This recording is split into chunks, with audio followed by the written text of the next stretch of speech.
Sebuah jembatan penghubung antar pulau di Pulau Jawa ini sudah tidak asing lagi bagi warga Jawa Timur. Jembatan Suramadu merupakan jembatan penghubung kota Surabaya dan Pulau Madura yang menjadi ikon kebanggaan masyarakat Jawa Timur. Pesona keindahan pemandangan yang menjanjikan membuat jembatan Suramadu ini tak pernah sepi dari para pengunjung. Jembatan ini dinobatkan sebagai jembatan terpanjang ketiga se-Asia Tenggara dengan panjang 5.438 meter. Jembatan ini pertama kali diresmikan pada Juni 2009 pada masa pemerintahan Presiden ke-6 Republik Indonesia. Proses pembangunan jembatan ini pun melewati berbagai kesulitan. Konon katanya, posisi Suramadu saat ini bukanlah posisi yang diincar oleh para arsitektur, karena posisi sebenarnya yang diharapkan oleh arsitektur berhadapan lurus dengan sisi Surabaya. Tetapi jembatan Suramadu saat ini tidak begitu lurus, karena posisi yang lurus dengan Surabaya berada tepat di makam leluhur yang saat ini berada di sebelah barat Suramadu. Pada akhirnya, konon sebagian lahan pemakaman akhirnya harus tetap dipindahkan. Salah satu warga setempat mengatakan bahwa ada satu jasad yang masih utuh ketika proses pemindahan makam. Padahal tidak ada yang meninggal dalam beberapa hari terakhir sebelum pemindahan makam. Konon jasad tersebut adalah salah satu jasad leluhur yang sangat dihormati pada masa terdahulu.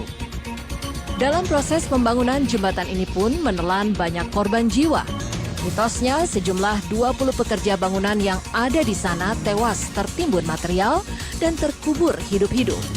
Beberapa kisah tragis dalam pembangunan jembatan ini pun diceritakan oleh seorang pekerja bernama Maman.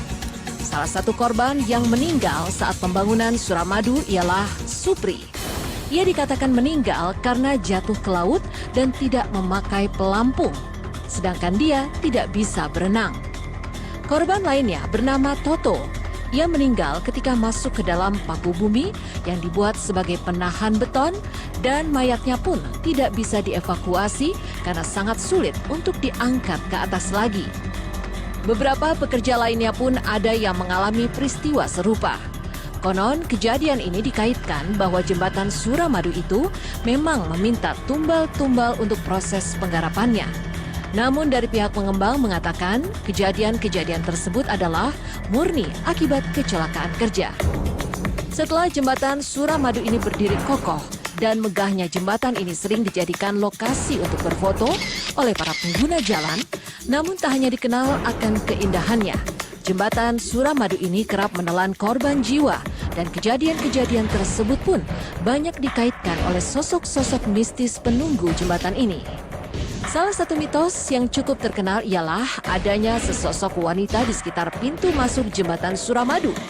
Perempuan ini berambut panjang dan mengenakan baju terusan berwarna putih lusuh.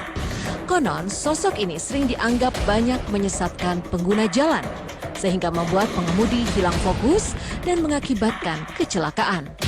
Salah satu misteri kecelakaan yang memilukan di Suramadu terjadi pada tahun 2014 silam. Saat itu terjadi kecelakaan maut di pintu tol Suramadu, sisi Madura. Kecelakaan tersebut merupakan kecelakaan tunggal. Saat itu, sebuah mobil sedan yang mengangkut 5 orang tersebut menghantam pintu tol jembatan Suramadu. Alhasil, kelimanya pun langsung tewas di tempat. Mitos lainnya pun beredar mengenai jalan yang bercabang dua. Beberapa orang yang melintas di jembatan Suramadu juga pernah mengaku bahwa jalan di sana berubah menjadi bercabang dua dan membuat bingung para pengemudi yang melintas. Nyatanya jalur di sana hanya ada satu. Akibatnya beberapa pengendara pun terkecoh dan salah jalan hingga berakibat tercebur ke areal persawahan warga. Selain itu beredar juga sebuah mitos adanya siluman ular besar di area sekitar jembatan Suramadu. Siluman ular ini konon sebagai penjaga sebuah bangunan peribadatan tua yang ada di sekitar pintu tol Suramadu, tepatnya di Dusun Sekarbungo. Dulunya bangunan tua ini berencana akan direnovasi, namun tidak sempat terrealisasi. Pasalnya, ada warga setempat yang bermimpi didatangi oleh siluman ular besar ini.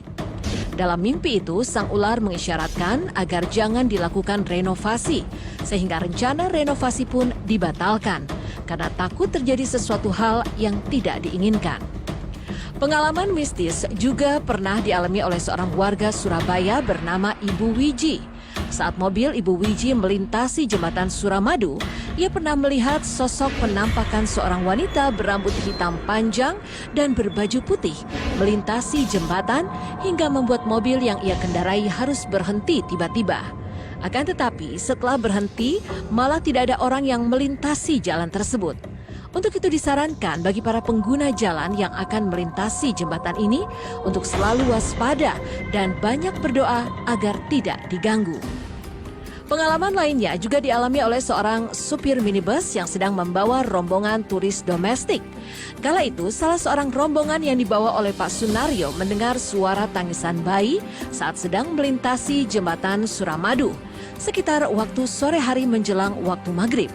Anehnya, dalam rombongan turis tersebut tidak ada yang membawa anak kecil atau anak bayi. Suara tangisan bayi itu berasal dari luar mobil, yaitu di area jembatan Suramadu. Tak ingin membuat para turisnya ketakutan, Pak Sunario pun langsung mempercepat laju mobilnya dan mengalihkan pembicaraan. Jembatan Suramadu memanglah indah dan banyak mengundang banyak wisatawan lokal maupun warga sekitar untuk sejenak bersantai dan mengagumi keindahan jembatan ini. Namun sayang, ada saja beberapa pihak yang tidak bertanggung jawab yang merusak fasilitas publik ini. Mulai dari muda-mudi yang berpacaran hingga berbuat tindakan asusila. Karena di bawah jembatan itu sangatlah sepi dan gelap di saat malam hari tiba. Maka warga sekitar melarang anak muda berpacaran di kawasan jembatan Suramadu. Konon, pasangan muda-mudi yang berpacaran di Suramadu diyakini akan putus.